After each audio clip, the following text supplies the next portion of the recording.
who we are and what we are very different. The what we are the labels, the thoughts, beliefs that we have, the experience, our past, our perceived future, what we experience in this moment right now. That's the what we are. Who we are is the formless. It's what exists within us before that. It's the unconditional love, the peace, the clarity, the wisdom that lies within all of us. It's amazing when you start to think about it, because all of this stuff that is the what, right, or the plus to the zero, which is the formless state, it's additional, it's optional, it's an additional experience of life. It's how we experience life through our own perceived reality. It means that it's not the truth of reality. The truth of reality is the zero, it's the formless. And that's who we are at our core. And if we understand that, it allows us to see that actually we are all mentally healthy.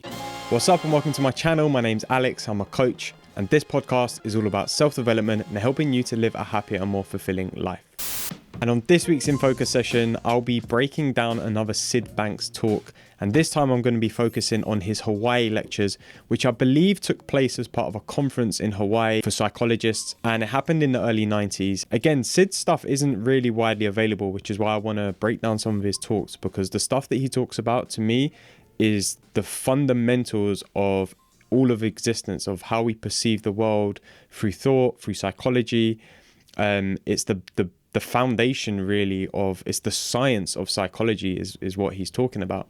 And Syd's like a really interesting character because he was a very average dude. He like left school in the 9th grade. He wasn't really educated. He was working as a welder in a factory. And at the age of 43, I think it was, he had this moment where he just became enlightened. He talks about it, about entering the void and coming back out again. And once he'd done so, he just was very different. He started speaking differently. He was acting differently. His wife and his friends and his family were noticing a big difference in him. And all of a sudden, people started kind of flocking towards him. And it's not a very normal story that you hear about an enlightened person. An enlightened person has normally grown up and has been educated or taught or groomed in some way to become enlightened. Whereas Syd, just an ordinary guy going about his life, going about his day job. And one day he just had this experience and came out the other side a completely changed man and started to talk about what he defined as the 3 principles of psychology. And this talk in particular is very powerful. The Hawaii lectures, he talks a lot about mental health. He talks a lot about, relationships and other stuff. And I think it's really powerful, which is why I wanted to break it down in this episode. So to start with, what I wanted to do, I've got my notes here. Syd says in the talk, everyone in the world is one thought away from mental health. Find the one thought that will open the door to help you see you are mentally healthy. And what he's talking about there is that we experience life purely psychologically. Everything that we experience in our reality is experienced psychologically. That's how we perceive reality.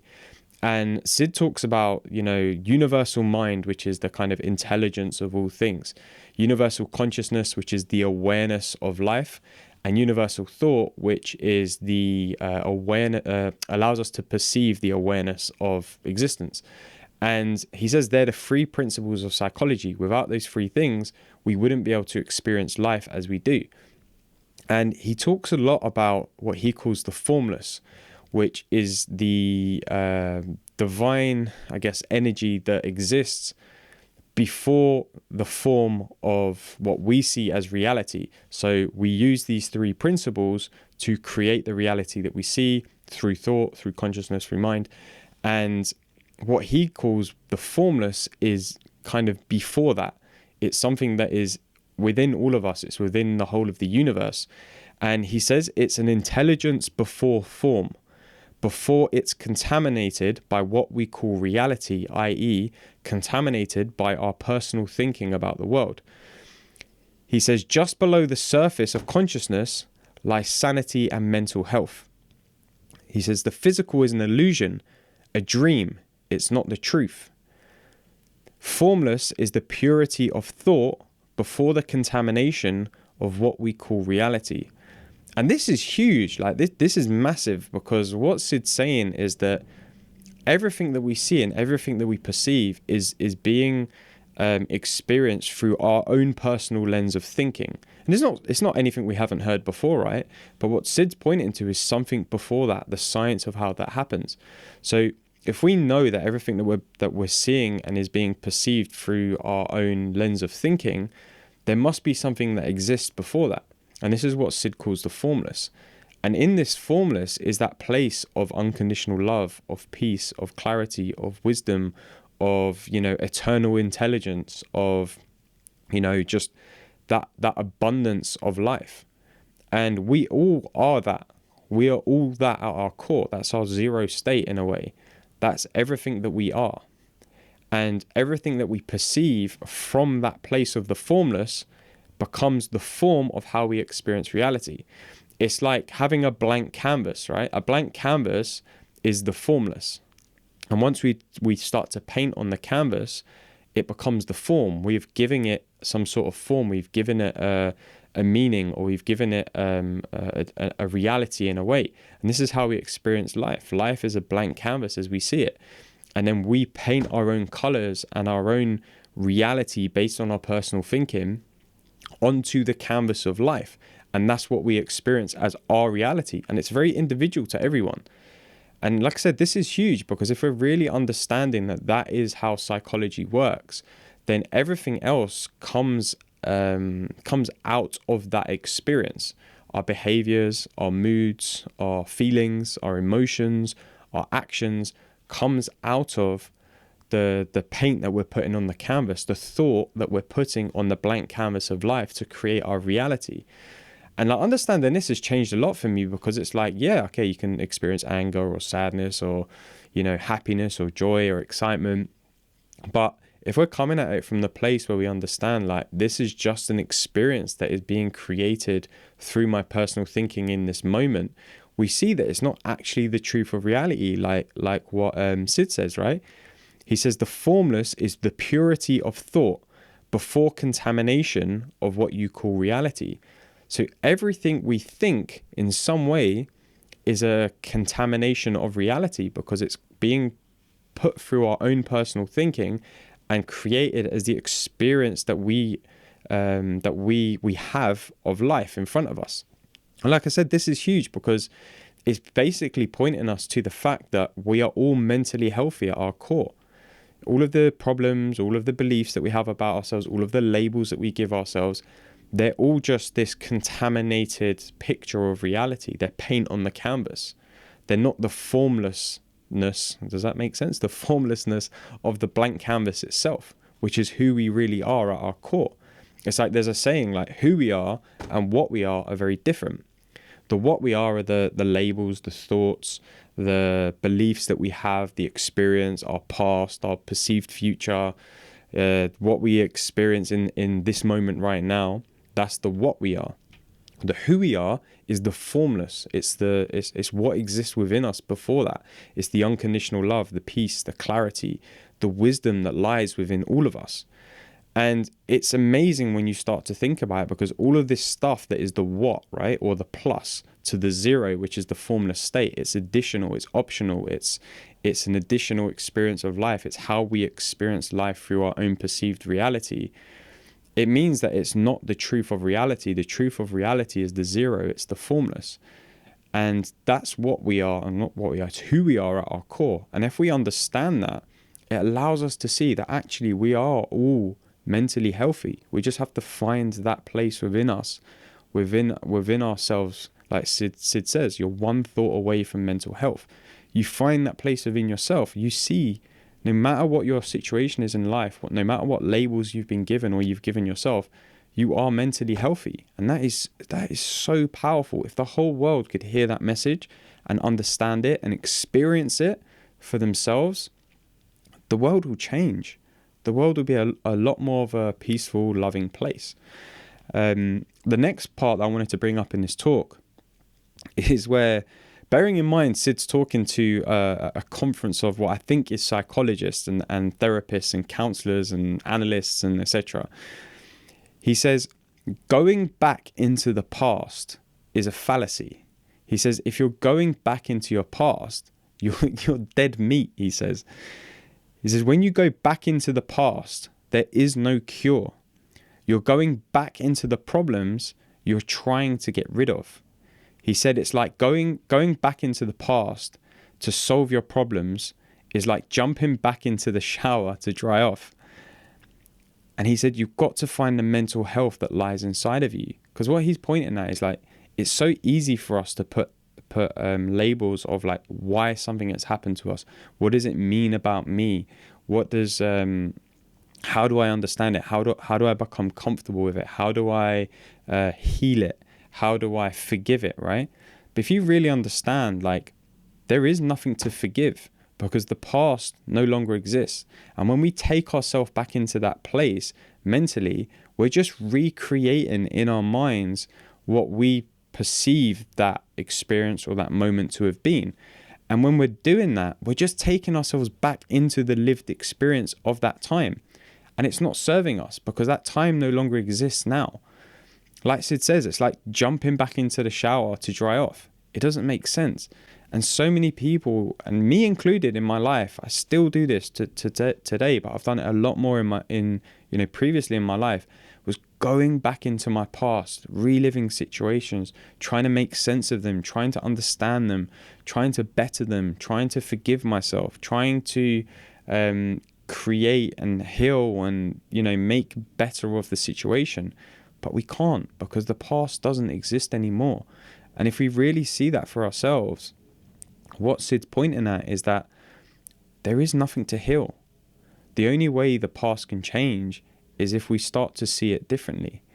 And we only can start to see it differently through our own gift of thought, right? And like Syd says, find the mental health that lies inside of you.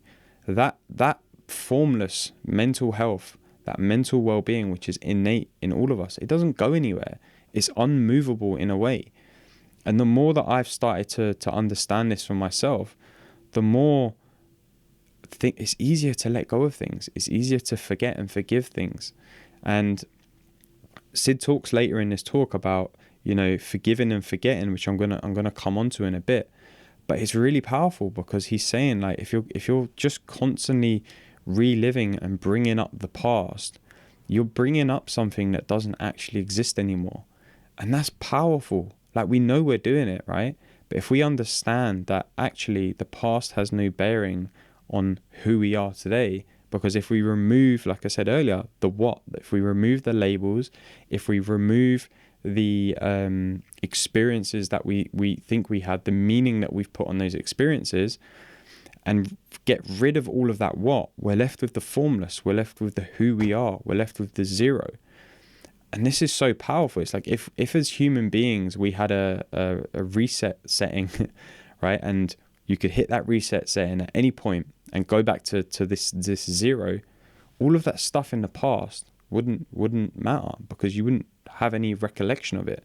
The only reason something that's happened in our past can still feel like it's weighing heavy on us today is because we're choosing in some way to remember it. We're choosing to make it mean something about us today. We're choosing to hang on to it. And I was having a conversation with someone the other day about this. I was explaining this, and it was really interesting because this person was telling me about some stuff that happened in their past. And when I was explaining this, it was like they wanted to hang on to the thing that they were trying to solve. Syd says it's like, you're going back into the problems you're trying to get rid of. And this person was really doing that. They were really like trying to hang on to the thing that they were telling me that they wanted to forget and forgive. And it's like, if you keep going back into that place, you're basically creating the opposite of what you're saying you're wanting to do. You're wanting to go back, you're wanting to remember, you're wanting to add meaning, you're wanting to understand, you're wanting to, figure out why things have happened or why you've acted in certain ways or whatever it may be. And all it's doing is taking you back into the place. It's not getting you any further away from the problem that you're trying to get rid of. It's jumping back into the shower to try and dry off. The only way that we can really see that the past has no bearing on us today is to forget and forgive. And this brings us on to the next point of this talk that I really wanted to bring up today.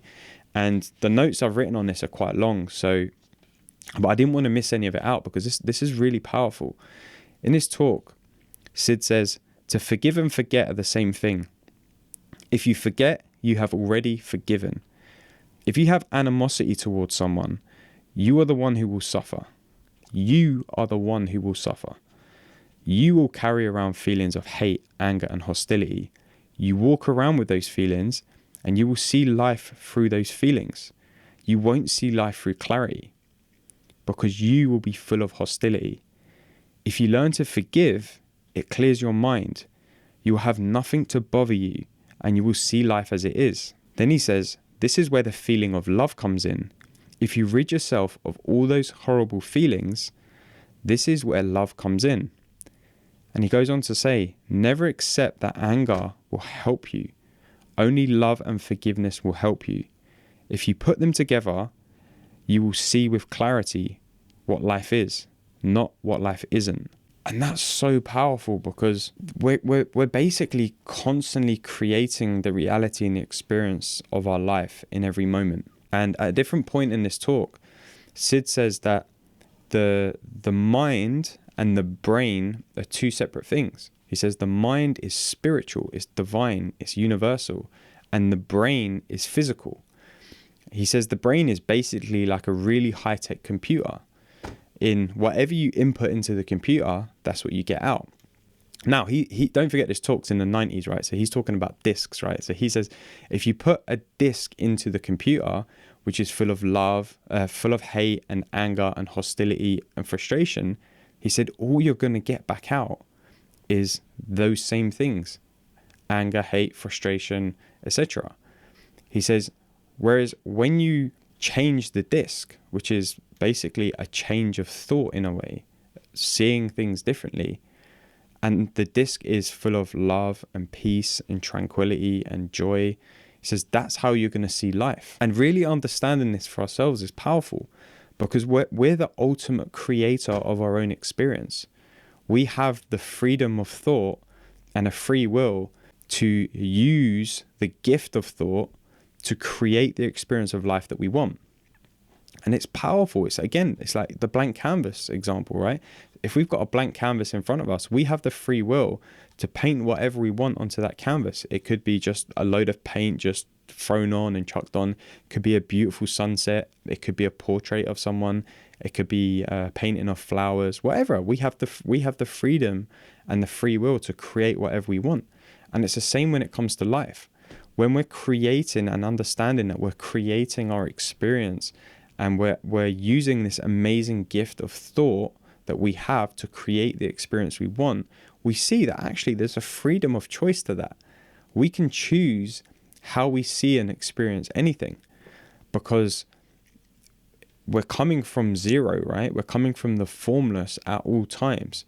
And then when we go into our use of thought, we're using our gift of thought, we're now into the additional stuff, the plus, our experience. And we have a choice in some way on how we want that to look.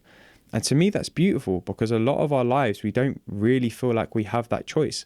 It feels quite rigid. It feels like we're stuck in certain ways. We're stuck being a certain type of person. We're stuck with certain life choices. We're stuck with certain past experiences. We're stuck with certain perceived future experiences. But it's not. We have a freedom to it all. And the people who really maybe not understand this on the deep level that we're kind of breaking it down today, but the people who really see this and experience this for themselves are the people who live very happy lives. There's a reason why you can go into a poor area in any city in the world and you'll find people who are actually very happy in that experience because they're using their gift of thought to create the experience of happiness, because they're not, creating the suffering that Syd was talking about earlier. You're the one who suffers. When you see things through hate and hostility, you're the only person who suffers. And there'll be a bunch of other people who are seeing that situation as bad and horrible and they hate it and they're having a very terrible experience of it. Now, it's not to say that they don't want better for themselves either way, but there's a choice in how we experience anything. And that choice is down to our own personal creation. Two people can experience the exact same moment, the exact same situation, and they'll see it very differently. In fact, everyone who's listening or watching to this now, or everyone in the world, could look at the same exact situation and perceive it entirely differently based on their personal thought system. And that's the freedom, that's the free will that we have when it comes to using our gift of thought. And I've used this example before, but I always think it's a really good one, because I remember a time when I went to a football match with a friend, and we went to an Arsenal game, and we were sat in the stadium, and I think we drew the game. I don't think we lost, but we drew the game, and we walked out the stadium, and my friend was fuming. I can't believe it. This is rubbish. Oh my God, this team are no good, etc., etc. He was fuming, and he was in a really bad mood. Whereas I walked out of the stadium and I was like, do you know what? It was all right. We tried our best. You know, the only thing we didn't do was score another goal to win the game, but it was fine. And my experience of witnessing the exact same match was entirely different to my friends. And that was the first time that I really realized, like, this stuff that Syd's talking about. We have a choice in how we perceive anything, and everyone is individually going to perceive any given situation based on their own personal thought system. And that really highlighted it to me, because me and my friend witnessed the exact same thing. There was no difference in what we saw. We were sat next to each other. There was no difference in what we saw, but we perceived it in two very different ways. And I thought that was powerful, because it made me realize that, wow, like, we are the ultimate creator of our reality. And if we understand that, if we know that we're coming from this formless place inside of us to create the reality in front of us that we want, we're coming from that zero state inside of us all the time. That's the ultimate point of creation. And the creation that we experience is the plus, right? It's optional. There's a choice to it. There's free will about how we want to experience it. It's really powerful, because it's very freeing. Like Syd says, like, never accept that anger will help you. Only love and forgiveness will help you. And I really think that's powerful stuff. So I'd love to know what you guys think of this. If you've been listening to this or watching this episode, like, what are you really taking away from this episode? What's the one big thing that has occurred to you via listening to this episode? And I'd love you to let me know. To do so, just hit me up on Instagram at @IamAlexManzi. DM me and let me know. I'd love to carry on this conversation with you. You know, like I always say, I create these podcasts not just so I can shout into the microphone and the camera, but because I want to have a conversation with you guys about this stuff, because it's been really impactful for me. So I'd love to know what you've taken from this episode. And if you know someone who you think would really benefit from hearing this episode, send it to them, share them the link or a screenshot, because it's really important that we continue to spread the positive vibes and messages of episodes like this. I started this podcast because I wanted to create a positive change in people, or help inspire a positive change in people. And you can also take part in that by sharing this with someone you know today. As always, I want to thank Michaela Atzel for producing and editing this episode. I also want to thank Hobgoblin for providing the music that you hear. And as always, I want to thank you for spending time with me today, and I will see you for the next episode.